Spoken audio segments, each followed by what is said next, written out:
Thank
leaving. Bye.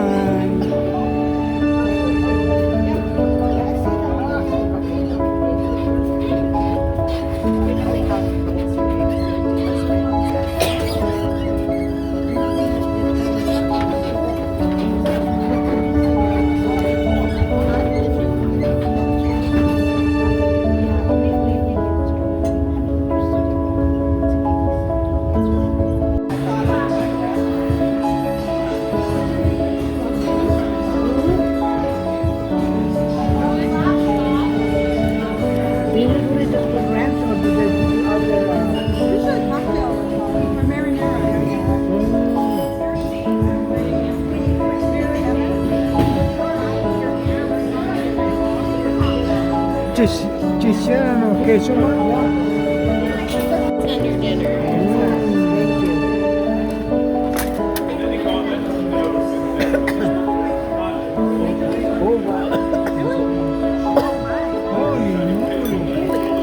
that's a lot.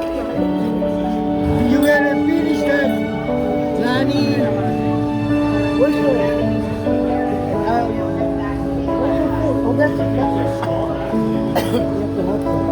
what is it? Oh, shrimp?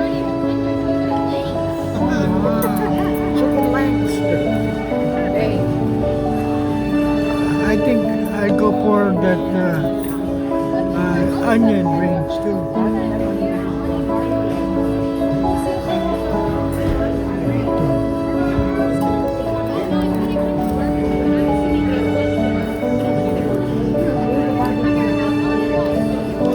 Thank you, ma'am. Okay, kain kayo.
Yep. Alam ba niyo yun? Yung history mo? Tanker ang doon. Tanker yung may nasunog ang ano, yung Yep. kaya ito ng mas. Kasi pinapagbayad sa buong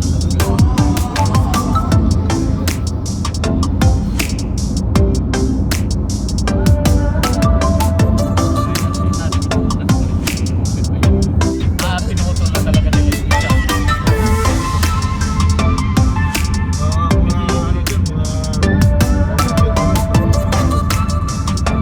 Hindi ba dyan nahuli yung mga Pilipino ngayon? Kasi maliliit eh. Kasi parating may pulis dyan eh. State park position.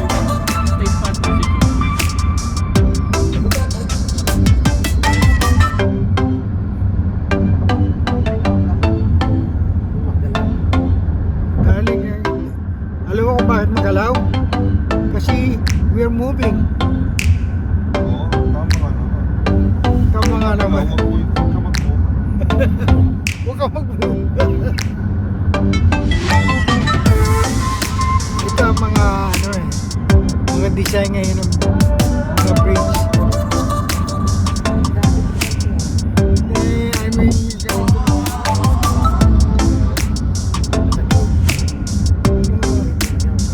hindi mga cable style. Alam mo yan, balot ng gold yan.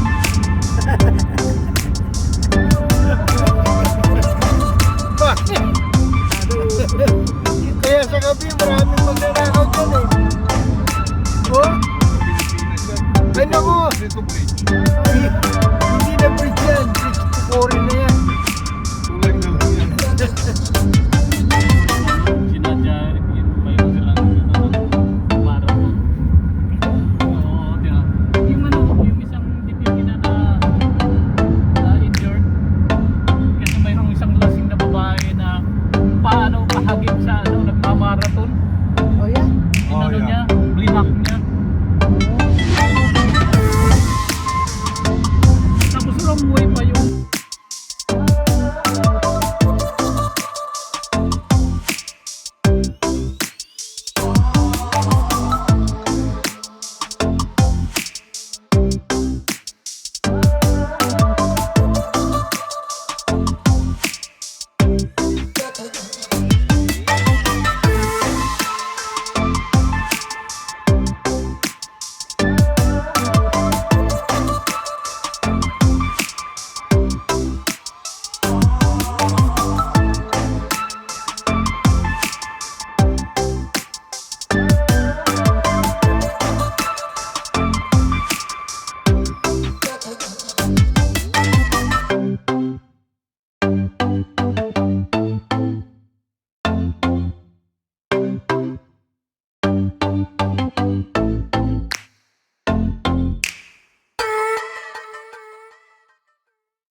Look at those sounds.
stadium type.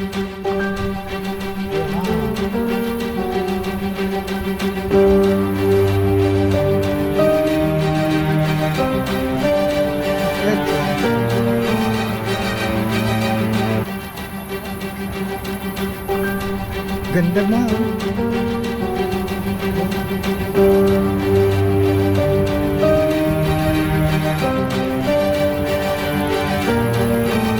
I think it's worth enough.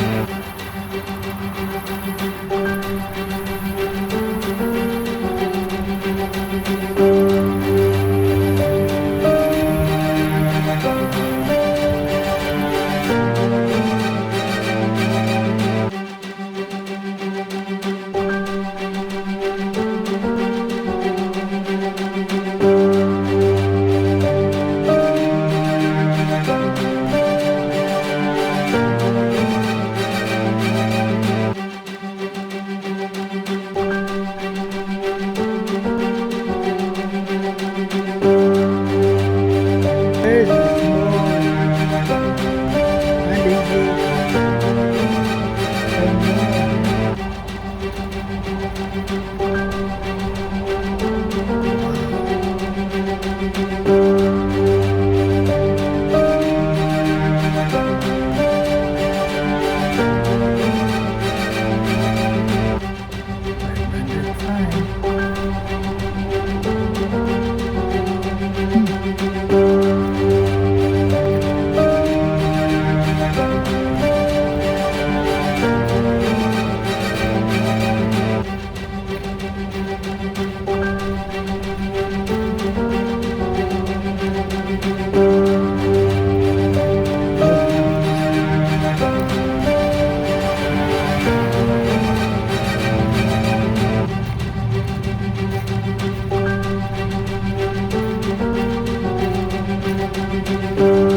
ano, surik. Surik. Look at this, kuha na kita. Dito.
Millions of Florida residents faced a chilling night as wind, rain, and storm surge from Hurricane Ian hit the southwest coast and moved inland Wednesday night.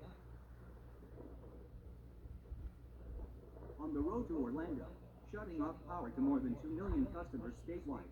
A 12-foot storm surge submerged cars, toppled homes, and trapped residents near where the storm came to the west coast of Fort Myers. Some places remain too dangerous for water rescue, officials said, adding that they noted addresses for deploying resources so safely. Ian is one of the most powerful hurricanes to strike the United States in decades, and Governor Ron DeSantis said it would descend as one of the strongest in Florida's history.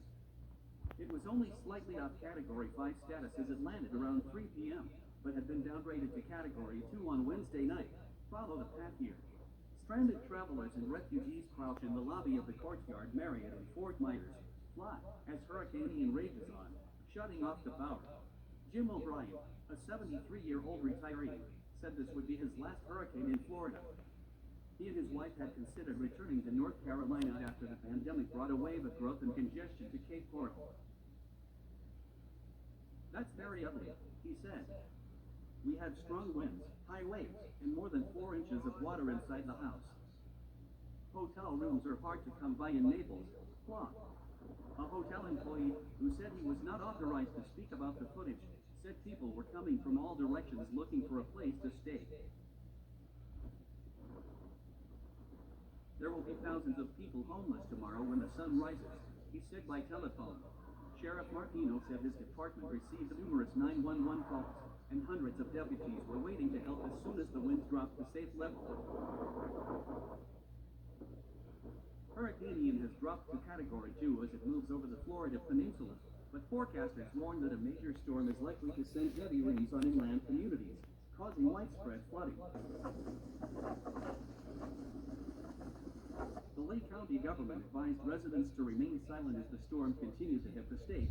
We're starting to feel that our community is, in some ways, broken. Roger Desjardins, the county manager, said at a news briefing Wednesday evening. Winds damaged the roof of HCA Florida Fawcett Hospital in Port Charlotte, Florida, a coastal city about 100 miles south of Tampa. The hospital said the resulting water damage forced patients to be moved downstairs, but they were safe, and medical staff continued to provide care. Hurricane Ian was downgraded to Category 3 after making landfall in southwest Florida, according to the National Hurricane Center. At 8 p.m. Wednesday, it was about 95 miles southwest of Orlando, with maximum sustained winds of 115 mph.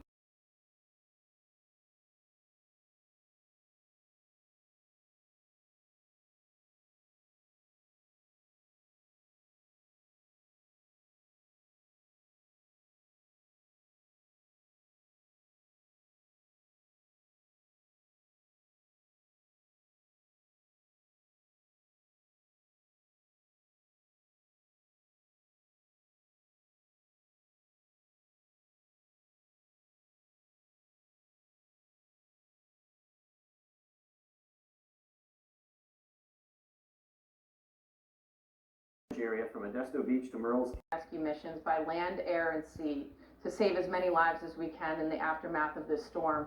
There's no doubt it is of historic proportions, and we're there to support the state in all of their life-saving efforts at this time. How does the damage from Ian compare to other catastrophic storms in recent years? So this was a large storm system that covered the entire state of Florida and has just recently left the state. We've seen significant impacts in the eastern part of the state as recently as right now. Even in the Jacksonville area, they still have impacts and flash flood warnings. So the magnitude and the size of the system, extremely large, widespread impacts. Obviously, the bulk of that felt in the Fort Myers area. As you know, President Biden says Hurricane Ian could be the deadliest storm in Florida history. Based on the extent of the damage we've seen so far, is that your assessment as well? You know, at this point, we're laser focused on saving lives. Our search and rescue teams are still out there. We will get the reports later tonight, and we will continue to do everything we can do to save lives. So we hope that number stays low, and that is absolutely not the case. We'll do everything we can in our power to make that a reality. For people right now who are trapped in their homes, what advice do you have for them? Please reach out if you can. Positioned assets and staffing well in advance of landfall of Ian.